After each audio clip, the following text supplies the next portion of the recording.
The first question is, a patient on apixaban for atrial fibrillation presents with intracranial hemorrhage. The preferred reversal agent is, so choices are vitamin K, prothrombic complex concentrate plus minus andexanet alpha where available. Third choice is fresh frozen plasma, and the last choice is protamine sulfate. So here we should be knowing about apixaban, which is the agent that is being given for atrial fibrillation. And so the answer is prothrombin complex concentrate plus minus andexanet alpha where available. So apixaban, rivaroxaban, they are all direct oral factor 10 inhibitors, and these are best reversed with andexanet alpha where it is available, but believe me, it is not available at many places. And if it is not available, we give a 4 factor prothrombin complex concentrate, which has factors 2, 7, 9, and 10, to provide the clotting factors and potentially reduce the hematoma expansion. Like in this patient, the patient had intracranial hemorrhage. Vitamin K and protamine are ineffective. So vitamin K is the agent of choice along with FFP for warfarin, and protamine sulfate is the agent of choice for heparin. So when we see all the anticoagulants that are being given, which are mostly the oral anticoagulants, initially we were giving warfarin, which is a vitamin K epoxide reductase, and the metabolism was hepatic, and plasma protein binding was 97%. This had a long half-life, around 1.5 days. And the peak effect also you should take 3 to 4 days. So it is very important that the peak effect you should take 3 to 4 days. So initially when we used to start heparin, we used to give low molecular heparin or unfractionated heparin for covering up for the first 3 to 4 days.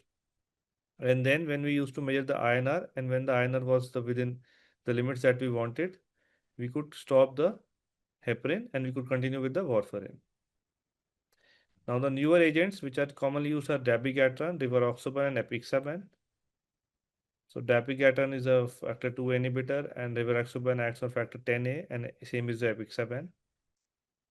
Now remember, renal excretion is majority for dabigatran. Plasma protein binding is around 34 to 35%, but when you compare to rivaroxaban and apixaban, they have around 90% of plasma protein binding.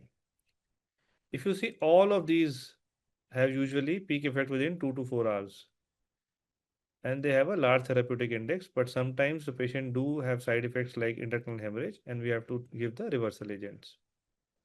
So the anticoagulation reversal agents, if you can remember, for warfarin it is vitamin K or 4 factor PCC. For heparin it is protamine sulfate. For dabigatran it is idarucizumab. And for others like apixaban, rivaroxaban, we have to give andexanet alpha or 4 factor prothrombin complex concentrate. So each of them can come as a different and multiple choice question. So we should know the anticoagulant and the reversal agents. It's a very important thing. Now, which nutritional strategy is best supported for early feeding in critically ill mechanically ventilated patients? So nutrition is a very key component, and we should know how we plan nutrition for our patients in critically care settings. So first choice is early full caloric enteral feeding, that is 100% of caloric goal on day 1. Second is early trophic or permissive underfeeding, enteral feeding in first week. C is exclusively early parental nutrition to make caloric goals. Or D is no nutrition in the first 7 days. So the answer is early trophic or permissive underfeeding, at least in the first week. So what happens when a patient comes to ICU? We think about nutrition as soon as he arrives. We initially resuscitate the patient, and as soon as the vasopressor dose is decreasing and the patient is hemodynamically stable, we think about starting nutrition.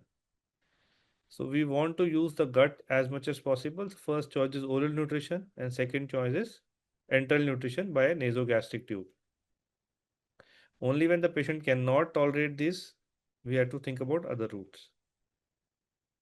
So early enteral nutrition is preferred, and we can wait initially so that we start with the lower amount of feed, which is also called as permissive underfeeding or trophic feeding, in the initial 3 to 4 days, and we try to build up the nutrition to around what is required to in 5 to 7 days. So that is our aim.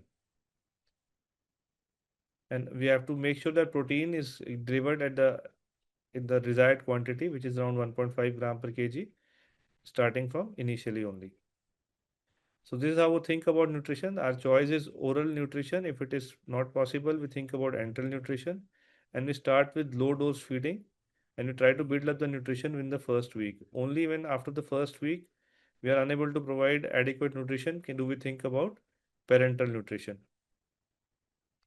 And initially, if the patient is malnourished or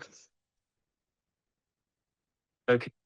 If the patient is malnourished or the patient is having chronic alcoholic or the patient is chronically depleted in ICU, the patients can go have refeeding syndrome. So we have to supplement phosphate, potassium, magnesium, thiamine before we start for feeding.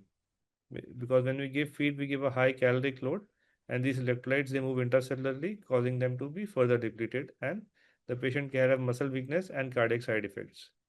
So it is very important to think about refeeding syndrome and supplementing these. So mechanically, when the patient has sudden severe hypoxemia, you suspect a tension pneumothorax. What is the most immediate action? So we know tension pneumothorax is a medical emergency. This patient is on mechanical ventilation, so pneumothorax will increase by size, and the patient may soon become hemodynamically unstable. So the first choice is immediate needle decompression followed by chest tube insertion. So as I told you, in tension pneumothorax, there is hypotension, hypoxemia, and absent breath on the affected side, and can rapidly progress in the ventilated patients. So we have to solve the situation.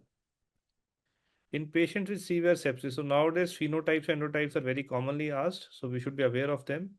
In patients with severe sepsis, which immunomodulatory endotype is most likely to benefit from corticosteroid therapy? The choices are hyperinflammatory, which is high cytokines phenotype with vasoplegia, immunoparalysis with low HLA-DR expression, low inflammatory phenotype with shock, and viral sepsis only. So the correct answer is hyperinflammatory phenotype, which has high cytokines with vasoplegia. So corticosteroids are most beneficial in septic shock with persistent vasoplegia, especially where excessive inflammation drives hypotension. And trials have shown that hydrocortisone shortens shock duration and may reduce vasopressor dependency. And in contrast, when the patient is having an immunoparalytic phenotype or endotype, it may not be benefited by steroids.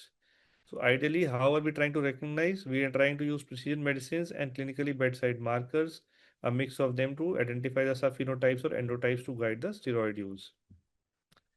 So here we can see a table of hyperinflammatory and immunoparalytic ones. So as the name suggests, reactive or hyperinflammatory, the cytokines are increased. The patient has neutrophilia, usually happens in early septic shock with high lactate and multi-organ dysfunction. The patient has high CRP, ferritin procalcitonin, and leukocytosis, and it is usually steroid responsive.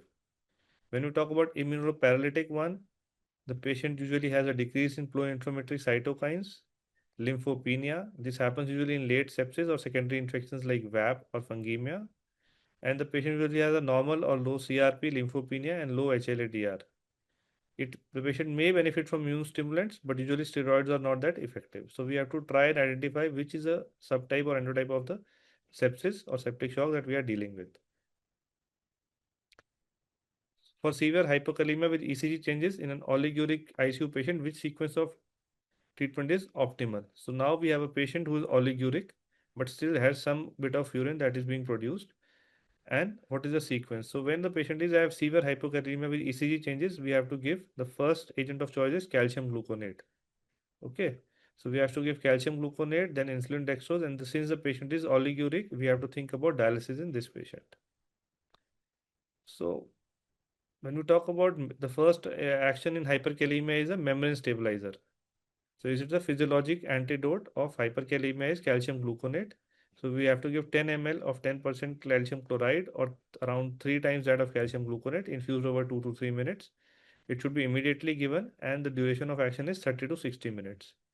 Now first you have stabilized the membrane because the patient had ECG changes. Now we try to move the potassium intercellularly. So we use two techniques like insulin glucose, that is commonly called as GI drip, and second is salbutamol or beta 2 agonist nebulization. Now we try to excrete the potassium out of the body, which can be either by a sodium polystyrene sulfonate resin or by diuretic. But since this patient is oliguric, we might have to do hemodialysis for such a patient. So hyperkalemia management should be very clear to each one of us, and it is very important both practically as well as from exam point of view.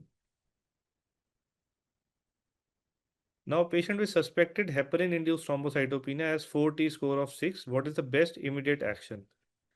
Continue heparin and await platelet fall. Stop all heparin and start with direct thrombin inhibitor. Start warfarin immediately or give platelet transfusion. So the correct answer is stop all heparin and start a direct thrombin inhibitor. So we'll see what is the 4T score.